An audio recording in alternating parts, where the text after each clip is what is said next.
Fruits they contain plenty of antioxidants. Okay. అవి డెఫినెట్గా it Boost your health.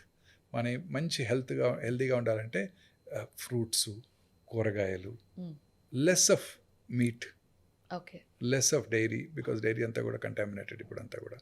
Less of meat, less of dairy. Even fruits కూడా కదా sir, fruits vegetables కూడా clean contaminated. చేసుకోగలుగుతాము, ఆ peel చేయగలుగుతాము. లోపల ఉన్న బనానాని కంటామినేట్ చేయలేరు కదా, ఓకే. తోలు తీసుకొని తినేస్తాం కదా.